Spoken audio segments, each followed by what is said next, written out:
Welcome to the 3 Count podcast where there's big things popping and little things stopping. I'm your host Dylan Chambers, and unfortunately I'm riding solo today. My co-host Ben Hobden isn't feeling too Ucey right now, so get well soon, Benny. Hopefully we'll see you back on deck for the next pod. But the show must go on.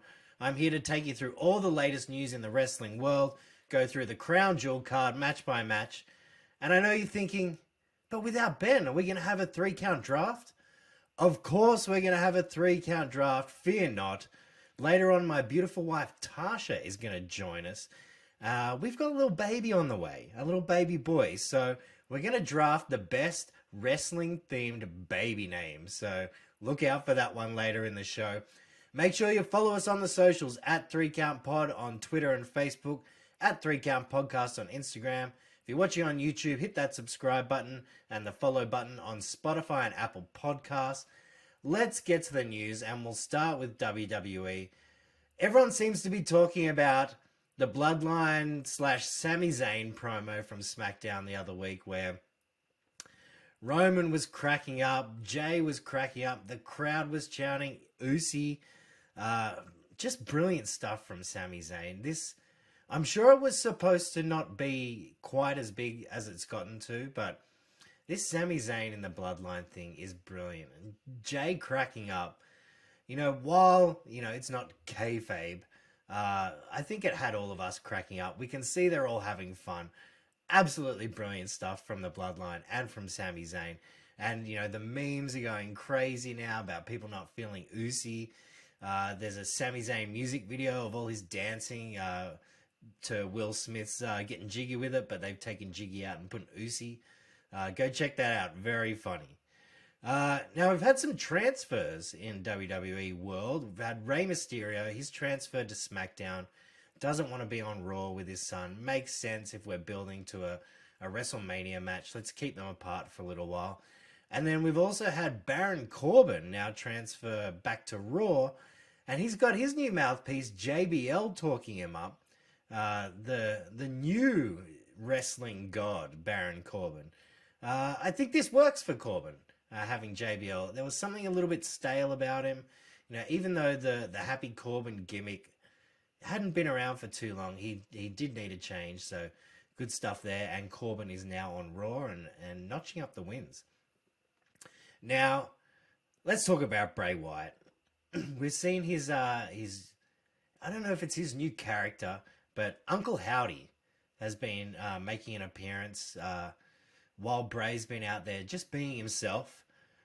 Who is Uncle Howdy? That is the question we're all asking. Now, Uncle Howdy did have a little cross earring, which Bo Dallas has also previously worn. So will Bo Dallas be Uncle Howdy?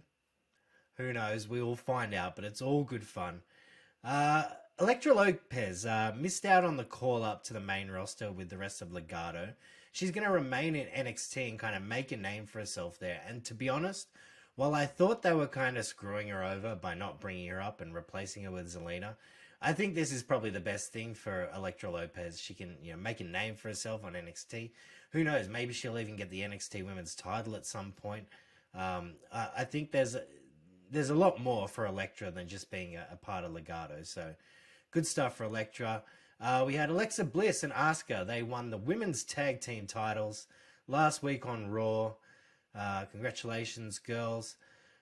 Day 1 has been cancelled. I think there was a lot of conflicting stuff in Atlanta around that time, conflicting football games. Excuse me. So I believe WWE has just decided to cancel it. We will see if there's another pay-per-view that goes in between Survivor Series and Royal Rumble. Possibly Armageddon. Who knows? But Day 1 will not go ahead. Now we saw Elias. He's back in action. They're kind of teasing this thing with Matt Riddle. Will he be friends with Matt Riddle? Will he not? Riddle seems to be rubbing him the wrong way a little bit. But in any case, good to see Elias back. The Ezekiel thing was funny while it lasted, but I think Elias works a lot better. Speaking of people who have come back, We had Gallows and Anderson return. Now, Carl Anderson was the New Japan Never Openweight champion and still is. He was supposed to be defending his title the same day as Crown Jewel and basically said, no, I'm not defending the title. WWE booked me. You didn't book me properly through Gallows, which obviously, bit of tongue-in-cheek there. But yes, he won't defend the titles. New Japan originally said they were going to strip him of the titles. He said he will never give up the title. It's all a bit of a mess there at New Japan with Carl Anderson. I don't know what's going on, but they've taken the Never Openweight match off the card. So we will see whether Carl Anderson fronts up for New Japan in the future. Speaking of titles, now Austin Theory obviously has the Money in the Bank contract. He's tried a couple of times unsuccessfully to cash in, but he has teased an NXT cash in, which, we don't see him beating Roman Reigns, do we? I don't think we can see him with the titles right now, so an NXT cash in makes sense if that's the way they go. Now, we had a DX reunion a couple of weeks back with everyone but Billy Gunn. Now, the Acclaim did make a bit of fun of it on their Dynamite promo this week for Billy's birthday bash. But apparently the sticking point was that AEW said you can have him as long as you refer to him as an AEW wrestler. WWE did not want to do that, so Billy Gunn was pulled from the DX reunion. Very a shame there. Now, it looks like we're going to have another return to NXT. Obviously, a lot of the big names have been jumping down to NXT. Apollo has been there for a while. We had Shinsuke come back. Austin Theory's been down there. But it looks like T-Bar, or the former Dominic Djakovic, may return to NXT. He's burnt his T-Bar mask. That'll be good. He was another one of those things where better for him down in NXT at the moment than on the main roster. Speaking of people going back to what they once were, Nikki Cross has made a return. No more Nikki ASH. Thank goodness for that. Nikki Cross has returned to her old ways, crazy as hell, attacking everyone. She's got the old theme music going again, so good to see Nikki Cross. Now, we've had a debut on NXT. I don't know if anyone saw this coming. I certainly didn't. But Ava Raine, a.k.a. the daughter of Dwayne The Rock Johnson, has made her debut as a member of Schism, which is Joe Gacy's faction. She's had a bit of mic time, which is great. She did a sit-down interview with the rest of Schism. Seems to be doing really well, so hopefully we can see her in ring soon. But on the mic, she's going good. Now, speaking of pay-per-views, as we were before, Hell in a Cell pay-per-view is no more. The match will continue, but no more Hell in a Cell pay-per-view. And it may happen that this is the case also for Money in the Bank. We may have the Money in the Bank matches at day 1 and day 2 of WrestleMania instead of its own pay-per-view. Now, this was something my co-host Ben Hobden asked for in his New Year's resolution wish list, that there was no more Hell in a Cell, no more Money in the Bank. Just keep the matches. So, looks like things are coming true for you, Benny. Now, congratulations are in order. Sheamus has gotten married. He hasn't been on TV for a little while, but he had his wedding in New York. There was Cesaro was there. Drew McIntyre was there. Really good stuff. Congratulations, Sheamus. So I think he might be off for a little while. Obviously, he's not on the Crown Jewel card. Probably has a honeymoon booked in. So yes, we will see Sheamus, the newly married Sheamus, soon. Another return. Good Aussie girl, Emma, a.k.a. Tenille Dashwood, has made her return to WWE. Thank goodness there was no Emmalina gimmick there, but Emma is back. And we've also found out the Miz's secret. According to Johnny Gargano, the Miz's secret was being played up as, what Dexter Lumis, what problem he had with the Miz. Apparently the Miz has paid Dexter to stalk him. He wants to be an A-list Hollywood celebrity, so he needs a stalker. And it's just kind of gotten out of hand. I don't know whether I believe this or not, but it's fun. At least this is fun. We're looking for a Gargano Miz match, surely. What they do with Dexter, I don't know. But yes, hopefully the payoff for this is good. Moving on to AEW.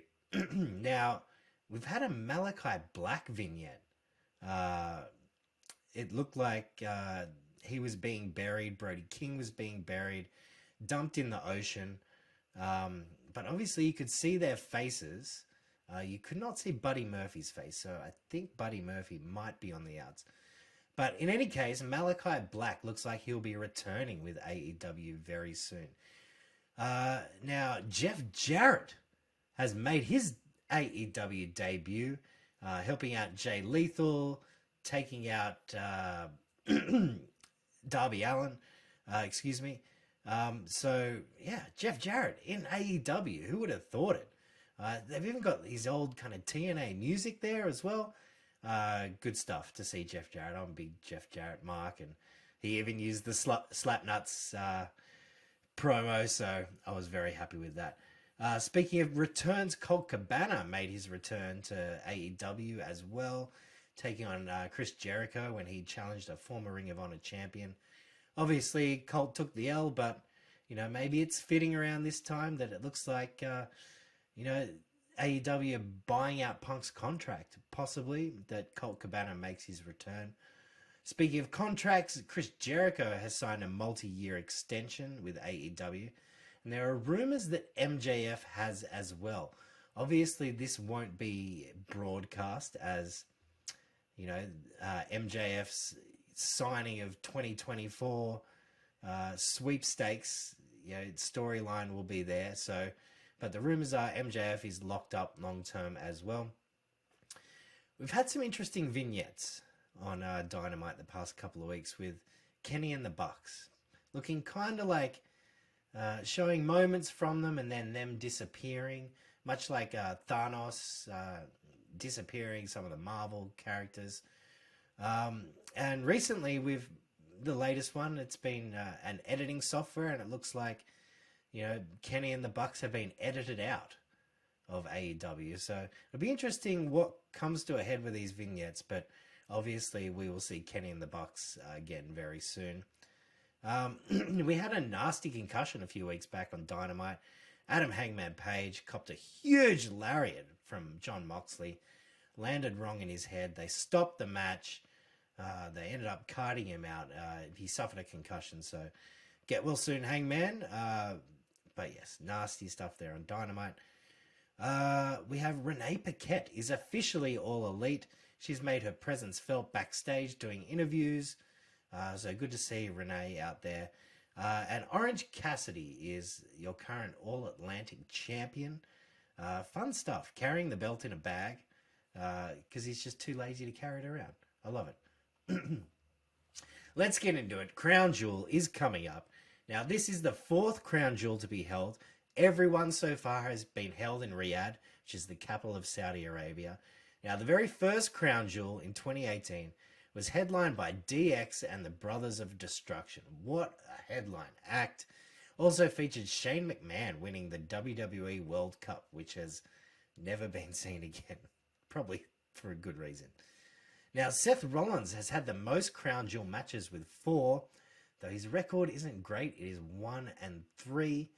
Of those that have appeared in more than one match at Crown Jewel, there's 3 undefeated wrestlers. Do you know who they are? Tick tock, tick tock. They are The Miz. Excuse me, sorry. They are The Miz, Roman Reigns, and the current Mansoor. They are all undefeated at Crown Jewel. On the flip side, Lashley has lost all 3 of his Crown Jewel matches. Strowman and McIntyre are both 0-2 as well. Now, the only 4 men to compete at every Crown Jewel for guys who are on this year's card: Rollins, Lashley, AJ Styles, and Brock Lesnar. And the very first women to wrestle on a Saudi show were at Crown Jewel in 2019, Natalya and Lacey Evans. This year, Bianca Belair will be the first woman to have performed at multiple crown jewels. So there you go, a little bit of history on Crown Jewel. Now let's get into the card. Now, before we get to the matches, let's talk about it. Bray Wyatt is going to make an appearance at Crown Jewel. Will we find out who Uncle Howdy is? I think, like most Bray Wyatt appearances at the moment, we're going to be left with more questions than answers. Maybe we find out if Uncle Howdy is Bray or not, or is someone else. Will we see them both in the ring at the same time? I think we will. I think we're going to see them both at the same time to show that Bray isn't Uncle Howdy, which should be interesting. That's my prediction for that one. Let's get into the matches. 6-man tag team match, the Ucey and Judgment Day. The Ucey paying $1.53, Judgment Day $2.37. I've got the underdog in this one. I've got Judgment Day. You know, what's a heel faction without a sneaky cheating win? That's exactly what I think is going to happen, no doubt, with Rhea getting involved. They're building Judgment Day up, and I just don't think a loss to AJ and Gallows and Anderson, it doesn't make sense to me for Judgment Day to lose this one. So I've got Judgment Day in that. We then have the Monster versus the Giant, Braun Strowman and Omos. Strowman $1.23, Omos $3.80. I think Strowman gets his first Crown Jewel win here in what will hopefully be a quick match. But hopefully we still see some cool spots. I think Strowman's going to show his strength and he's going to power slam Omos for the win. We move on, steel cage match. Drew McIntyre, Karrion Kross. McIntyre $1.67, Kross $2.10.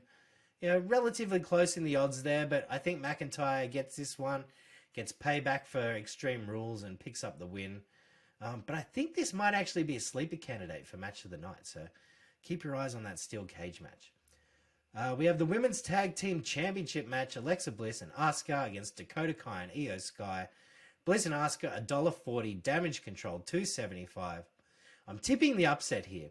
No one expects Damage Control to win the titles again after just dropping them. But I think that's what's going to happen. Triple H likes to shake things up. I think the girls figure out a way to win the titles back, and I think it's Damage Control with the championships again.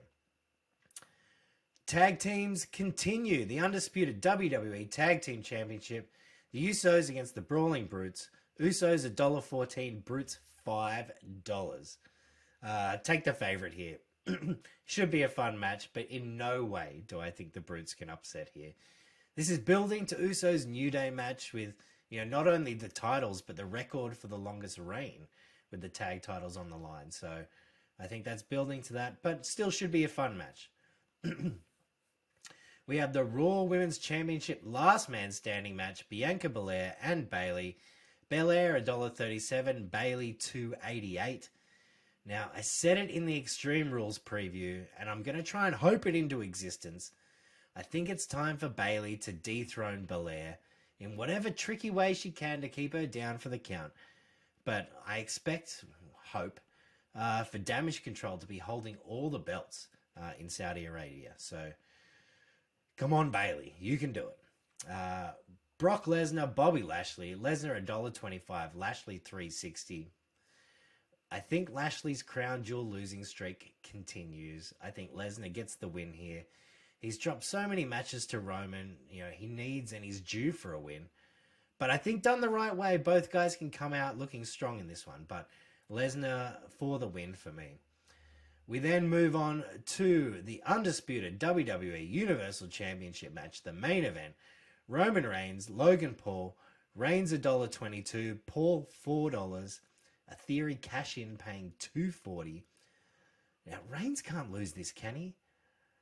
The answer is no, he can't. While, putting the belts on Logan would shock the world and, get plenty of headlines, it's too much of a stretch, I think. I don't think he's ready for that responsibility.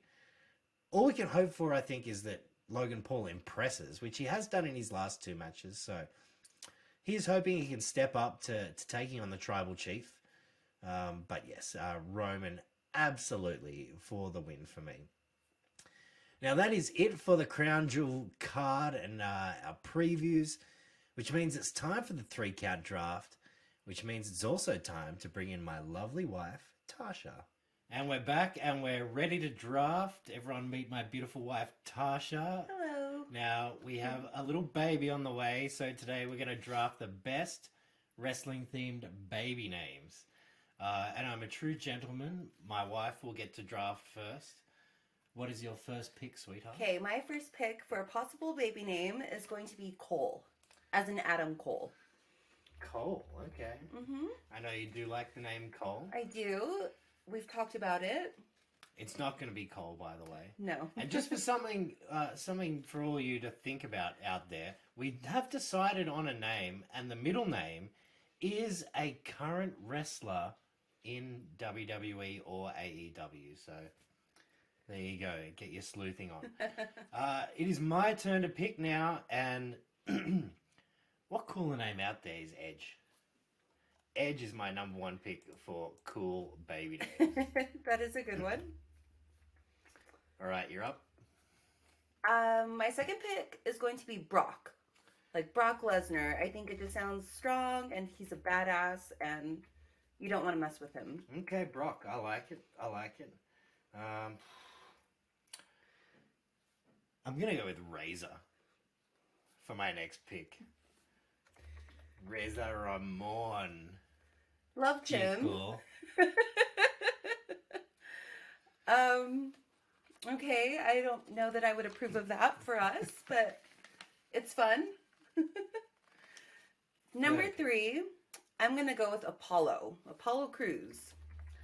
Apollo! We do have an Apollo in the family. Wish I had picked it first, but that's okay. Very cool name, Apollo. All right. Oh, there's some good names out there. It's a classic name that you can find everywhere around WWE. Austin. Okay. You got Stone Cold Steve Austin. You've got Austin Theory. You've got Austin Aries. Austin's all over the place. Austin. It's a good one. Another name that I like is going to be Enzo. Enzo Amore. Enzo! Now, we actually have a dog called Enzo, named after Enzo Amore. But yes. But I love it. I think it's so cute. It's such a good name. Wonderful name, Enzo. All right. It's coming down to it. There is some cool name. All right. I'm just going to take it. Cactus. Cactus Jack. Cactus Chambers. No? Cactus. Your names are a lot more fun than mine. Mine are a little more You've human. gone with the strong, yeah. strong manly names. I've kind of gone with the out there weird names. You'll probably get picked on at school. Last pick, sweetie. It's really hard. But I'm gonna have to go with Rocky. Rocky Johnson. Rocky's an all-American hero, and I like it. Okay. Rocky Maivia, Rocky Johnson. Rocks everywhere. Rocky Chambers. Hey, that sounds good. Yeah, I don't mind it. Maybe we've come up with a name right here. All right. I was thinking about going with Diamond Dallas. That might be... You know what? That's 3 good names. Diamond's a little stripperish. Yeah, Diamond maybe not. I'm thinking for a boy too. Diamond Dallas, I like it, but not enough to take my last pick. My last pick... I'm going to go with Bruiser. Ooh. Bruiser Brody. Bruiser Chambers. We will see. Did you have any names that didn't get picked? Yes. I like Mick. Mick. Like Mick Foley? Mick Foley. What else did I have? For the girls, we're not having a girl, but Natalia and Charlotte are really nice. Yeah. Yeah. Okay. I had Bam Bam. Bam Bam Bigelow. Dusty, the American Dream. I like the name Dusty. Hulk I had in there. I don't know if I could get away with naming our child Hulk. Duke. Duke Hudson. Good Australian wrestler. I had Solo. I thought that was a bit pretty cool. Solo Sikoa. Yeah. You interviewed Zion Quinn. That's a good name. Both the first and last I like. Okay, Zion Quinn. And Sting I had. Sting and Taz. Okay, so Tasha has Cole, Brock, Apollo, Enzo, and Rocky. And I have Edge, Razor, Austin, Cactus, and Bruiser. Interesting names. Thank you for drafting, sweetie. You're welcome. That is it for the show this week. We'll be back next week to break down all the results from Crown Jewel. Hopefully Benny is back in the co-host seat for another 3-count draft. Thanks for joining us. Go enjoy Crown Jewel, and we'll see you next time on the 3-Count Podcast. 1, 2,